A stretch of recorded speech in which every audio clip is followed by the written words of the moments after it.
All right, we are in Esther tonight. We left off partway through Esther chapter 4, so that's where we're going to be picking up. If you would, let's have a word of prayer before class. Father in heaven, we are so blessed, so thankful that we have this opportunity to study your word again tonight. We pray, Father, that you'll help us to understand what you have preserved for us, written for us, handed down to us.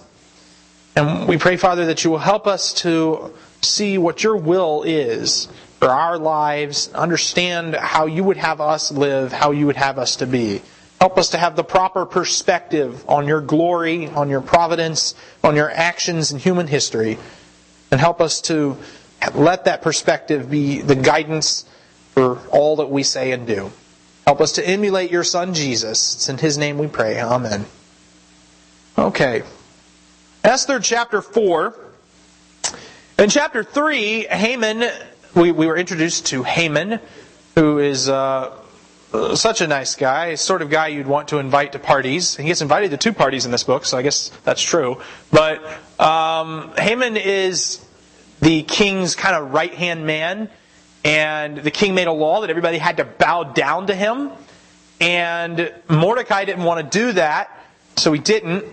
And Haman found out and decided, like any rational, reasonable person, this obviously means that Mordecai's got to die. And not only that, we're going to kill every single other Jewish person too, for good measure. So Haman goes to the king. He tells the king, hey, there's this certain group of people that have different laws, and we'd really just be better off without them. And the king says, oh, here's my signet ring. Have fun. Haman writes this decree, signs the king's name to it, and publishes it, that on the 13th day of the 12th month, they're going to kill all of the Jews. The king doesn't really know that this decree has been signed in his name, but it's going out and it's got the king's name on it. And Mordecai has learned of what has happened, and he's torn his clothes, and he's put on sackcloth and ashes, and he's standing outside the king's gate, and he's wailing loudly and bitterly. He can't actually go into the king's gate because, that's not allowed. Can't have people being sad in the palace.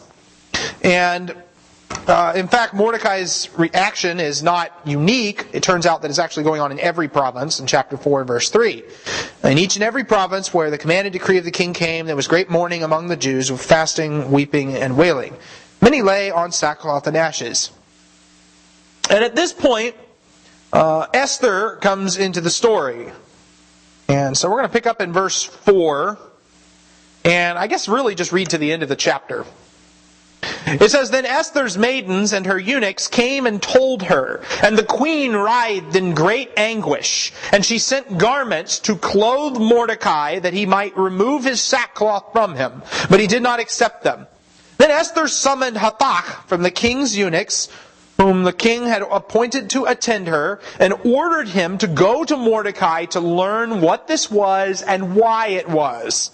So Hathach went out to Mordecai to the city square in front of the king's gate. Mordecai told him all that had happened to him, and the exact amount of money that Haman had promised to pay to the king's treasuries for the destruction of the Jews. He also gave him a copy of the text of the edict, which had been issued in Susa for their destruction, that he might show Esther and inform her, and to order her to go into the king to implore his favor, and to plead with him for her people. Hathach came back and related Mordecai's words to Esther. Then Esther spoke to Hathach and ordered him to reply to Mordecai. All the king's servants and the people of the king's provinces know that for any man or woman who comes to the king to the inner court who is not summoned, he has but one law, that he be put to death, unless the king holds out to him the golden scepter so that he may live. And I have not been summoned to come to the king in these 30 days. They related Esther's words to Mordecai. Then Mordecai told them to reply to Esther, Do not imagine that you in the king's palace can escape any more than all the Jews. For if you remain silent at this time, relief and deliverance will arise for the Jews from another place, and you and your father's house will perish. And who knows whether you have not attained royalty for such a time as this? Then Esther told them to reply to Mordecai, Go, assemble all the Jews who are found in Susa, and fast for me. Do not eat or drink for 3 days, night or day. I and my maidens also will fast in the same way. And thus I will go into the king, which is not according to the law, and if I perish, I perish. So Mordecai went away and did just as Esther had commanded him. All right, so what is going on here with Mordecai's behavior? Esther finds out what's going on. Esther's maidens and eunuchs inform her that Mordecai is causing a scene, and this upsets Esther. And so how does Esther deal with her upsettedness? The first thing she does, verse 4, here, put some regular clothes on. Well, why is she telling him to put regular clothes on instead of sackcloth?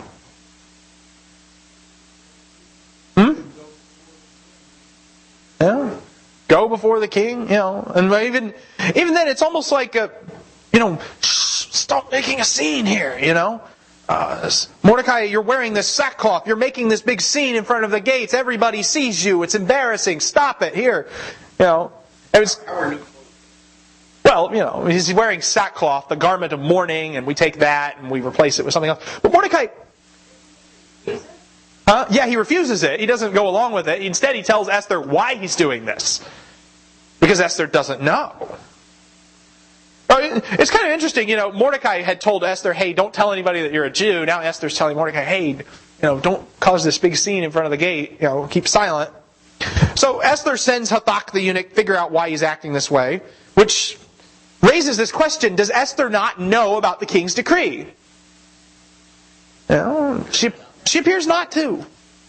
And if so, here we have this weird instance where this outsider, Mordecai, who doesn't live inside the palace, knows more about what the king is doing than the king's wife.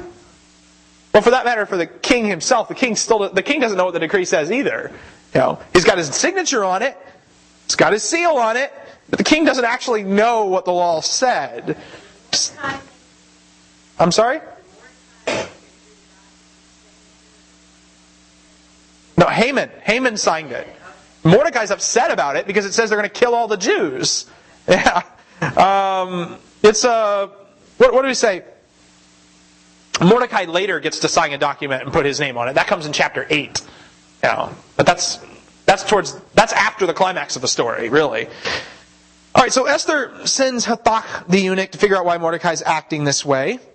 And Mordecai tells Hathach everything that's happened to him. Not everything that's happened to the Jews, but everything that's happened to him. He sees the attack against the Jews as a personal attack against himself. But it turns out he's right, because Haman did the whole thing because he's mad at Mordecai. It actually is. You actually are the center of attention here. Haman is going to pay... excuse me. Haman is going to pay the king a lot of money to destroy the Jews. He tells Esther to seek and supplicate the king in verse 8. Go implore his favor. Go plead with him for the people. To seek and to supplicate. Those are the same Hebrew terms, Bakash and Tanan, that are used in Daniel 9, when Daniel seeks and supplicates. He seeks and he makes petition for the Lord in his big prayer for repentance in Daniel 9. But now he's telling her to basically go and make this petition to the king. Again, it is bizarre. The edict is public enough that Mordecai actually has a written copy of it. In verse 8, he gives Hathach a written copy of the text. Esther, you haven't seen this? This is a written copy. This came out of the palace where you live. Esther doesn't know what's going on. The king doesn't know what's going on. Hathach takes Mordecai's words back to Esther. And Esther is gung-ho. She immediately goes to the king, right? No? Well, what happens? Does she want to go to the king? Not really. Would you want to go to the king? I mean, yeah, if he didn't summon you, what would happen? Yeah, exactly. I heard a story of it, I haven't found the source for this yet, but apparently the king had these two guards standing with these axes by the doorway, and if you came in uninvited, and the king didn't extend his scepter to you, then these guys were standing ready with the axes to chop you up into tiny little pieces. So, it can get pretty gruesome. And Esther doesn't want to go see the king because everybody knows the king has a law. And the king's law is you can't see the king unless he summoned you. And if you break this law, you get put to death. And I'm sorry? Does Okay, I didn't know that. Mordecai? Yeah, Mordecai knows that Esther's a Jew. He's the one who told her not to tell anyone she was a Jew. Yeah. Yeah, that was in chapter 2. In chapter 2, Mordecai is Esther's cousin. And he's her older cousin because he's apparently been raising her. He's kind of adopted her for himself. So, big age gap for cousins. But, yeah. Yes. Okay, so... Alright, so you can't go to the king unless he summoned you. If you break that law, you die. The only exception is that if the king decides to spare you by extending the golden scepter. And Esther, but Esther's the king's favorite wife, right? So, she gets summoned all the time. Well, no, not in the last month. It was so much for that part back in chapter 2 where the king it says the king loved Esther more than all the women. So much that he hasn't seen her for a month. Now, again, out of town on business. Well, I don't think he decided to be celibate for the month. He's got a whole harem of women, like I mentioned before. And by this point, Esther has been in the harem of the king for approximately 4.5 years, by the way. That's something that we just got to keep in mind, the passage of time going on. Because chapter 2, in verse 16, it says that it was the 7th year of his reign when Esther joined the king. But in chapter 3 and verse 7, it was the 12th year of the king's reign when this decree went out. So we got 4.5 years that have gone by. Esther's words are given back to Mordecai. Here's what it is. Esther doesn't want to do it. She doesn't want to do what Mordecai's asking. Which, as far as we know, up to this point in the story, she obeys Mordecai without complaint, without question. In fact, Esther doesn't really speak in the story until we get to this chapter. No words of hers are recorded before this point. So it's only at this point in the story we first hear her speak, and her first words are an excuse to get out of what Mordecai says to do. We need to appreciate her dilemma here. She needs to break the law and face death. In facing the king, she must reveal deliberately withheld information, the process of which is designed to reverse a law of the Medes and the Persians, which are not supposed to be changed or reversed, and must oppose the king's pet advisor, Haman, which, how much political capital is there in attacking the king's right-hand man and making all kinds of accusations against him? And then you got to expose that the king's been duped, which is pretty embarrassing. And you've got to do this all to King Ahasuerus, who has a great history with women, by the way. Because remember back in chapter 1? All that business? Impulsive, drunken decision-making, rash, angry decisions that can't be reversed, taking legal action against wives who defy him. We've seen how Ahasuerus treats women who don't follow his laws. We saw how he treated Vashti. What's he going to do with Esther? Right? And knowing the story of Vashti in chapter 1 would make it obvious why Esther would be hesitant to break the king's crazy, insane rules, because he could just order her executed and replaced her. Death is scary, and Esther doesn't want to risk death. Now, this is, of course, and this is the very strange thing about Esther, because, you do see her kind of taking more activity in the story again, but she doesn't want to do this thing at first. And it isn't until Mordecai points out the fact, oh, by the way, you're going to die too, probably, that I agree to do this, and she agrees to do what Mordecai says. Well, that's the thing. Mordecai doesn't really explain that. Well,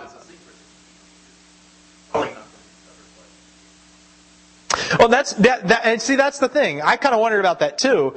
Is there any substance to what Mordecai says in verse 13? Don't imagine that you in the palace can escape any more than all the Jews. You think you're so safe in your big cushiony palace behind your secret identity. So that raises a question. Esther may feel safe because she hasn't told anyone she's a Jew, and so therefore the king's edict can't apply to her. But Mordecai is like, don't be so confident in your own identity. And there's a lot of people that have asked questions, why does Mordecai phrase it this way? Some people think he's actually threatening her, like, if I get killed, I'm going to tell them who you are before this happens, which, that's a very sadistic view of Mordecai, and I don't know. Like I said, that's not something the text gets into. Just come out. People in the royal palace are so great at keeping secrets. That's why no political scandals ever happen. Right? Oh wait, no, that's incorrect. No. Okay, so the choice, and Mordecai reframes the issue in verses 13 and 14. But the choice is not risk death with the king or save your own skin. The choice is risk death with the king now or risk death in the palace now. You have the risk of death regardless, Esther. You're going to have to deal with the risk of death. So is it a threat or is it just a kind of a general warning? Is there any substance to it? We don't know. The text doesn't say. It's again kind of left in that ambiguous zone. Verse 14 is kind of interesting and sometimes pointed out as hey look, there's God in the book of Esther. Who knows whether you have attained royalty, whether or not you have attained royalty for such a time as this. I will make a couple of remarks on it. The first part of the verse actually, if you remain silent at this time, relief and deliverance will arise from the Jews for another place. Or, another way you could translate it, will relief for the Jews arise from another place? Question mark. And the whole idea here, and you could translate it either way, one view says one view says Mordecai's telling Esther the Jews are going to be saved, and the only question is whether you're going to participate or not. The other view is, look, where else is this going to come from? If you don't act, who will? And so that's the other way you could translate it as well. I don't know. I think that the latter view actually fits better with the context, but that's neither here nor there. The main issue here is in verse 14, in the second part of verse 14, this question, who knows whether you have not attained royalty for such a time as this? Who knows? And what does that mean? Who knows? Do we know why Esther became queen? Nobody knows. Who knows? And but that's a question that's asked quite a bit in the Bible, actually. Who knows? And you can go to 2 Samuel 12 and verse 22, where David is praying for his child to not die. Even though God has already said your child's going to die, David prays and fasts for 7 days, and then the child dies. And people ask, well, why'd you do that? He says, well, who knows? Maybe God would change his mind. Or you think perhaps of Joel chapter 2, when Joel calls the people to a ceremony at the temple to fast, to mourn, to lament over their sin. And he says, who knows? Maybe the Lord will relent and take away the locust plague and bring back the productivity of the land. Or I'm sorry? Acts 14? Yeah.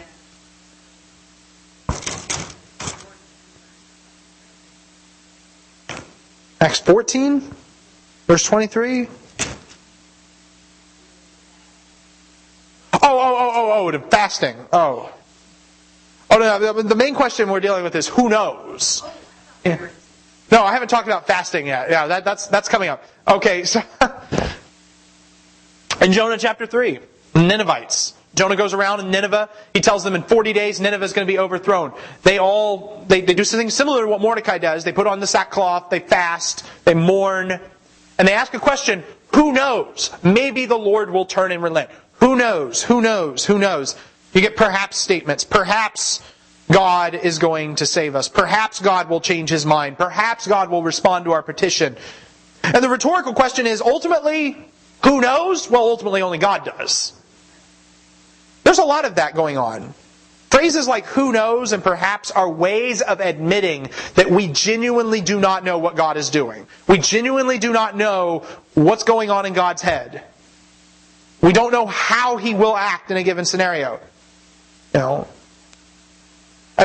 even today, we preface statements, I'm going to do this and that and this and that, Lord willing. Lord willing. Why do we say Lord willing? Well, because who knows if God's going to let you do that? That's why. Because it's all perhaps. Because even in the day-to-day matters, are Lord willing. God can and it's an acknowledgement on the part of somebody who truly believes that God is and that He's a rewarder of those who seek Him, that God can easily disrupt our plans and change them in some way. Now here's Esther, and God is the implied answer to the question, who knows whether you've not attained royalty for exactly this reason? Well, who knows? Well, implicitly God knows. But God's not explicitly mentioned because this is the book of Esther and we're not mentioning God in the book of Esther. The narrator's doing this on purpose. I think just on a practical note, when we talk about what God does in general in day-to-day life, there are a lot of wrong extremes I feel like people go to when talking about how God's providence works. Some people think that God is like this, for lack of a better term, a deistic watchmaker. He makes the world and then walks away from it and never does anything with it again. Is that the way God operates? No. Scripture testifies otherwise. But then there are other people that see God as constantly micromanaging everything that's going on. Oh, God gave me a parking space today, and God turned the light green for me, and all these other different things. And people see that perspective about it, and, maybe God really did do those things. But both of those views suffer from the same fundamental flaw. Presumption. Presuming to say what God is doing or why God is doing it. Because we don't really see that. We know that God is able to involve Himself in human life. We know that He's willing to. We know that He does it sometimes. Do we know why? God gave me that parking space. Well, so that I would have a happy day. Well, no, maybe the devil gave you that parking space so that you would make someone miserable who needed it more. You really you could kind of flip the circumstances on their head. Well, who knows? It depends on who's saying it, really, to me, I guess. Sometimes, I think it depends on where they're at spiritually, what I will say to them in that instance. Sometimes I'll be like, well, do I really want to get into an argument with this right now? Other times, no, I'll make a point. Satan could have done that too. God has a plan for your life. That's true. So does Satan. And whose plan are you going to follow? That's the real question. Who knows what the plan is? Who knows the best way to think about these questions? Joseph. Look at Joseph. He gets captured by his brothers, thrown into a pit, sold into slavery, goes through all kinds of misery and stuff. Did Joseph know why all that happened? Eventually he figured it out, sure. But it isn't until the very end of the book, it isn't until the end of it, when he sees the end result, that he says that God made this stuff happen. God made evil of other people work out for good. It's only after the fact that you can see the work of the Lord outlined in that fashion. I can't stand here and go, oh, well, the Lord is planning all these different things for me in the future, and here's a list of what they are. Well, I don't have access to God's planner. I wish. Be probably bizarrely confused by it. There is we might be able to, we can conjecture the why, but the answer to why is really who knows. Who knows why Esther became queen? Did God's providence arrange for Esther to become part of the king's harem? Mordecai makes the point, maybe the whole reason you're even in the royal palace is just so you can save the people. Now, incidentally, the most blatant example where you go, okay, that has to be God's providence in the book, hasn't even showed up yet. It's not until chapter 6. And it's something that nobody notices, not even Mordecai. And it's just the series of bizarre coincidences that lead to Haman's downfall in the eyes of the king. Something that Mordecai never drew attention to because he didn't even know it. So there's kind of that interesting point. That's a very practical lesson that needs to be understood from the book of Esther. How we think about God's providence. How we think about how God acts. And how we speak about it. There's a lot of it, who knows why things happen this way? Who knows what God is going to do? I do trust the Lord. I trust Him that He's got some grand scheme involved in this that's going to save people. But do I fully comprehend my role in it? Anybody else? No, I don't. And it would be presumptuous to say otherwise for me. So those are just some thoughts. In the conclusion of all of this, of course, Esther sends her reply to Mordecai with instructions. She does agree to go into the king. She does agree to risk her life. The instructions assemble all the Jews, tell them to fast for 3 days, and after 3 days, Esther's going to break the law and go into the king. And if I perish, I perish. Is that a bold statement of faith, or is that a resignation to inevitable doom? The text does not say. Which is similar to Jacob in Genesis 43:14. It's like, huh? What is the fast? Huh? What is the fast? Jews outside. Good question. What are they going to get at? Why fasting? Why do people in the Bible fast? Reverence of God. They fast. Do people usually fast when they're happy? In the Bible? No. They usually eat when they're happy. Yeah. They fast when they're mourning the dead. See, we don't do that. Today, when we mourn the dead, we have, people bring over all kinds of food dishes and covered dishes and things like that. Exactly. But back then when people died, they fasted. They also, what else did they do when they fasted? What was another thing that people fasted for? Or another thing people did while they were fasting? They prayed. Yes. Fasting is often accompanied by prayer. Deuteronomy 9, Judges 20, 2 Samuel 12, Daniel 9, Ezra 8, Acts 14:23, that passage that Mary referred to earlier, where the apostles prayed with fasting and they appointed elders in every congregation. And that was the whole point of that. They fasted while praying over that because that was a very serious decision to make, appointing elders in churches. And assemblies called for fasting in Joel 2. Sometimes fasting, I've heard people say sometimes, fasting is an individual activity. It's not a group activity. That's not true. It can be either. You see groups of people fasting in the Bible all the time. Joel 2 specifically says, call an assembly together for the purpose of fasting. People would abstain from food to add weight to their petitions, their serious petitions. They would afflict their souls. Now, so did they pray while they were fasting for 3 days? The text doesn't say. Exactly. Now, in light of the fact that the narrator is intentionally avoiding discussion of God and prayer and anything religious and whatnot, again, fast. Okay, I want everybody to fast for me for 3 days. That's like the closest the narrator's allowed to come to saying, I want everybody to pray for me for 3 days. So now there are times when fasting is done simply out of mourning, which would fit if you thought that Esther had a death resignation. But this notion, I want everybody to not eat or drink, fast for me for 3 days, really does seem like she intends them to be praying during that time as well. But the text doesn't say that on purpose. It's leaving this stuff out because it wants you to fill in the blanks. All right, so Mordecai does just what Esther commands. Now at this point, between verse 17 of chapter 4 and verse 1 of chapter 5, the Greek version of Esther decides to take a long detour and inserts a bunch of text telling us exactly what they were praying for during this time. Because the Greek version of Esther takes the view that they definitely were praying, and here's why. Here's Mordecai's long prayer explaining why he didn't bow to Haman, and Esther's long prayer explaining why she doesn't really want to be in the king's harem, and she hates the fact that she has to sleep with this uncircumcised Persian emperor. So that's won't call it the deleted scenes from the book of Esther because they weren't there in the first place. We'll call it the George Lucas extended edition of Esther.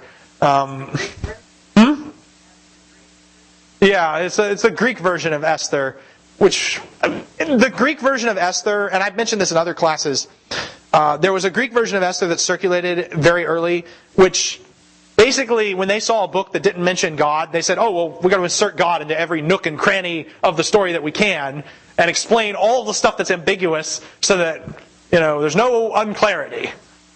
To the point, the narrator was the editor was making stuff up effectively, is what was happening. And so that's what's going on. But here in Esther, as we have it, the original Hebrew version, you don't have any of that. It's all subtle. It's all, God is implicit in the background. That's really the lesson we're supposed to get out of this. It's a very much a who knows story because you don't see God anywhere. You're just kind of left with this who knows question. I'm sorry? Right. Right. I mean, so. Right. Well, yeah. You have to sort of read between the lines, and sort of see what's going on there. All right. So we get to chapter 5, in verses 1 through 8. It came about on the third day that Esther put on her royal robes, stood in the inner court of the king's palace, in front of the king's rooms. The king was sitting on his royal throne in the throne room, opposite the entrance to the palace. And when the king saw Esther the queen standing in the court, she obtained favor in his sight. And the king extended to Esther the golden scepter which was in his hand. So Esther came near and touched the top of the scepter. And then the king said to her, "What is troubling you, Queen Esther? What is your request? Even to half of the kingdom it shall be given to you." Esther said, "If it pleases the king, may the king and Haman come this day to the banquet that I have prepared for him." Then the king said, "Bring Haman quickly, that we may do as Esther desires." So the king and Haman came to the banquet which Esther had prepared. As they drank their wine at the banquet, the king said to Esther, "What is your petition? What shall be granted to you? And what is your request? Even to half the kingdom it shall be done." So Esther replied, "My petition and my request is this. If I have found favor in the sight of the king, and if it pleases the king to grant my petition and do what I request, may the king and Haman come to the banquet which I will prepare for them, and tomorrow I will do as the king says." That was productive. All right, so on the third day, Esther puts aside her garments, fasting and mourning, to exchange them for royal robes and enter the presence of the king. On the third day, of course, some people will point out, hey, on the third day, it's kind of like how Jesus, on the third day, puts aside his grave clothes to ascend to the right hand of the Father and reign on high. And, maybe there's something to that. But anyhow, what happens? Esther puts on her royal robes. She enters the king's inner court. She finds favor in the king's sight. He extends the scepter. This is just like in chapter 2. She found favor in the king's sight then. She finds favor in his sight now. And he extends the scepter. It's the exception to the king's law. She touches the top of it. And the king makes her an offer. He asks her, "What's troubling you?" Obviously, I'm going to give you whatever you want, even half the kingdom. Because Ahasuerus is never rash. He makes laws he can't retract, gives away signet rings to sign laws he doesn't know about, makes offers that are outrageous. He never does anything halfway, except for giving her half the kingdom, of course. And in fact, this is a recurring offer. He says this 3 times, in verse 3 and in verse 6, and he says it again in chapter 7. I'm going to give you anything you want, Esther, even half the kingdom. It's also weirdly echoed in the New Testament in Mark's account of how John the Baptist was killed. In Mark 6 and verse 23, Herod makes that same offer to the daughter of Herodias in what is, I think, the only actual allusion to the book of Esther in the New Testament. There might be another, but I haven't found it yet. In Esther's, and of course that's bizarrely different. In Esther's case, she answers the offer by trying to stop senseless murder, while in Herod's case, the offer is answered by basically saying, "I want you to commit a senseless murder." It's not a compliment to Herod. And Esther's big request, the big thing, the big reason that she went to the king was what? Why did Esther go into the king in the first place? Why? First Hmm? of all, we have a piece of God's providence here. Yeah. He was afraid to go before him because he didn't summon him. Oh yeah. Here he puts on a robe and walks into the center court. And he beckons him. The king's heart is like channels of water in the hand of the Lord. Now, that comes up quite a bit. See, the king is engaged in all this buffoonery throughout the story, and yet somehow it all works out, in the end for what God is planning, certainly. So, you probably got, another picture of that, certainly. Why did Esther go into the king? What is she trying to accomplish here?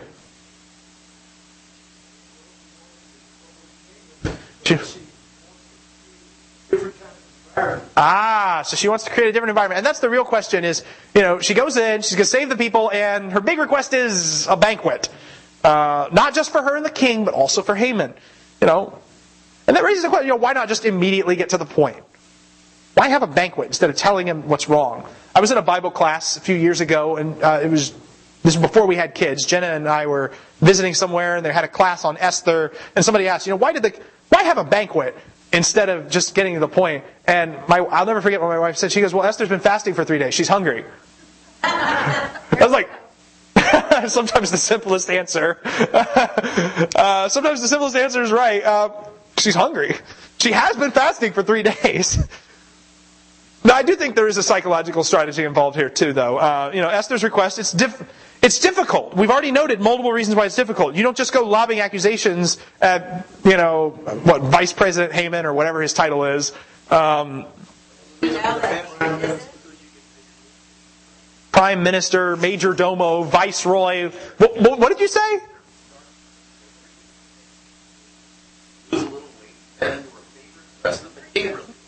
Oh, brother. Okay, that's going in the notes. That's going in the notes. I have a lot of. I have a lot of little remarks that I make to myself. It's like this is another irony, Esther, but that one's going in the notes. All right.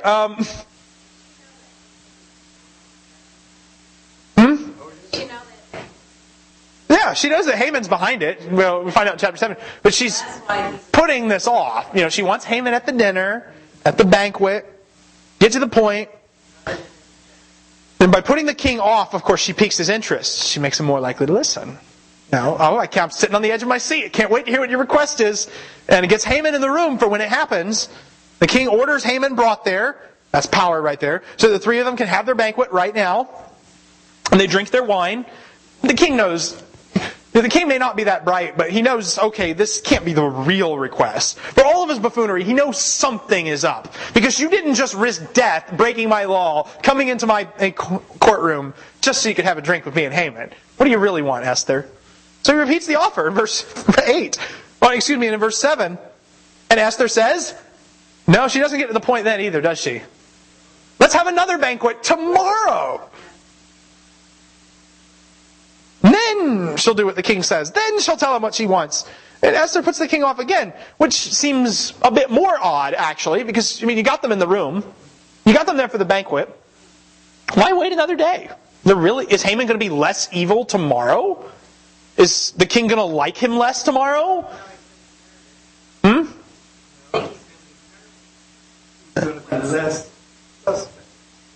Less suspicious?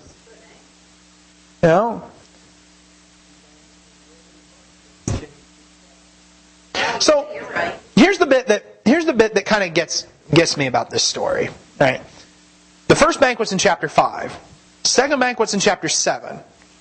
And the only real difference between the two is what happens in chapter 6. And what happens in chapter 6, everything goes wrong for Haman in chapter 6.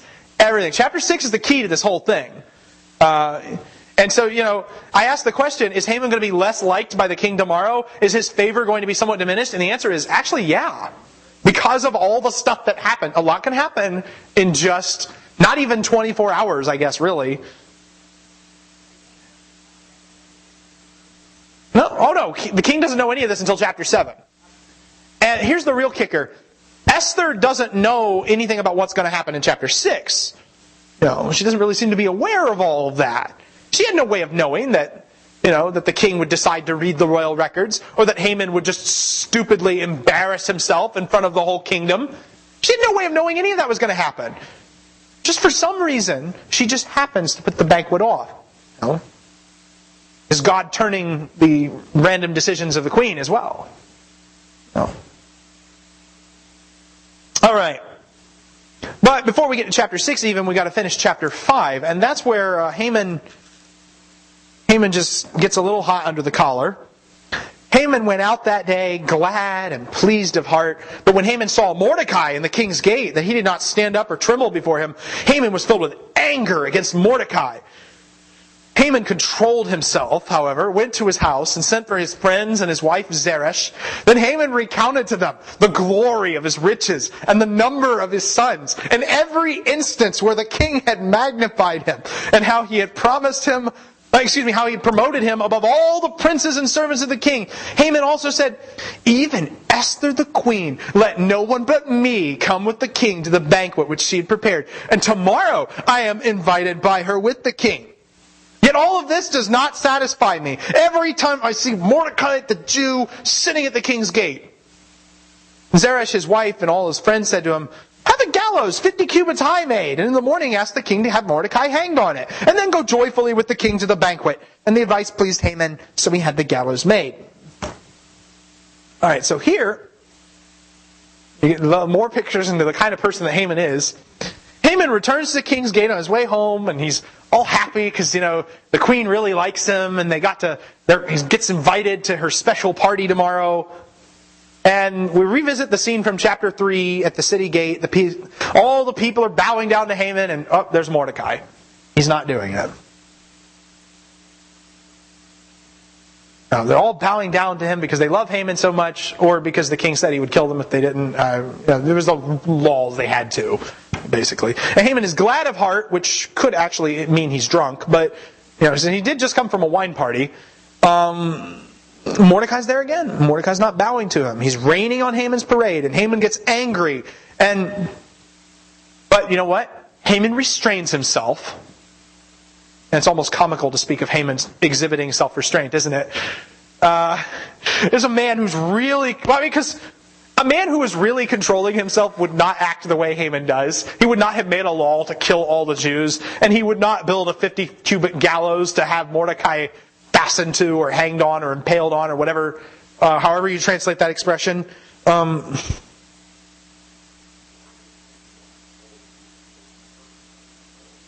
do you want all the Jews killed? Because Mordecai wouldn't bow to him. Yeah, basically. Mordecai wouldn't bow to him, and his stated reason was, because I'm a Jew. So Haman goes, that means I'm going to kill all Jews. I mentioned this last Sunday. Haman's the world's first anti-Semitic conspiracy theorist, is what he is. One of the things that has struck me as funny is that when people hate somebody or think somebody is just despicable, they compare them to Hitler. But Hitler gave a speech in 1944 that said that if they defeated him, the Jews could celebrate a second Purim. So, you compare people you don't like to Hitler, but Hitler compared himself to Haman. There's something wrong when you're using... Now you're finding out who Hitler saw as a role model.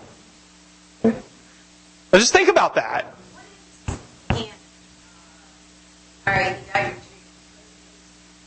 Haman, he's called an Agagite. And in fact, now this is kind of an interesting... So Haman the Agagite, which, this prompted speculation about whether or not he was descended from Amalek, or Agag, the king of Amalek. There is the Greek version of Esther has a different version of the story.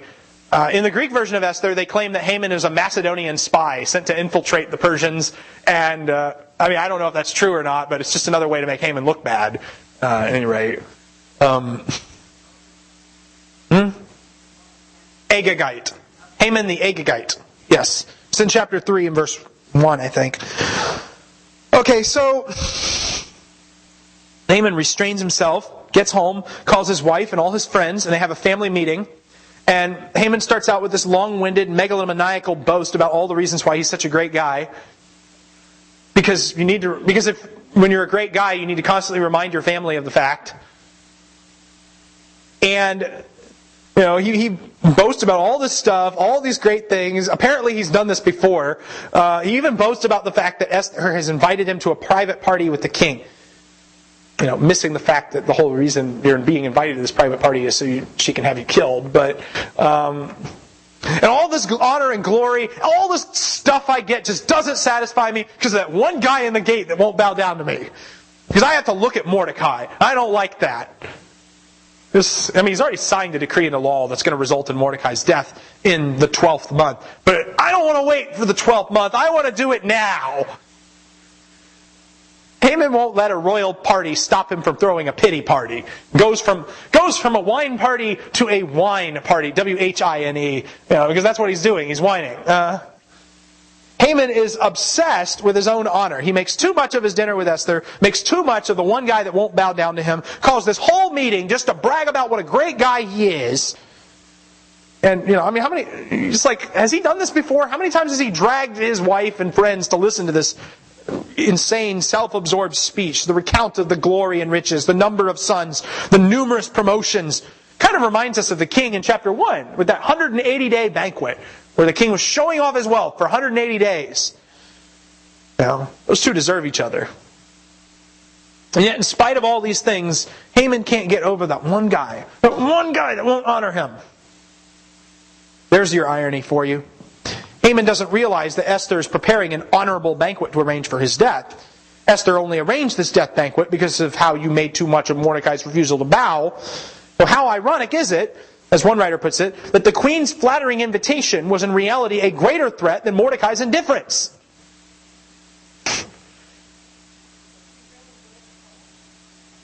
Apparently. Zeresh comes up with this great solution. Build a 50-cubit high tree, pole, gallows, stake. Persians love to impale people on stakes, so it was probably a stake. Go tell the king in the morning to have Mordecai hanged on it, or fastened to it, or impaled on it. Go say to the king you want to have Mordecai executed. And then you can enjoy your party with Esther and the king without any blemish. And Haman thinks this is such a great idea because...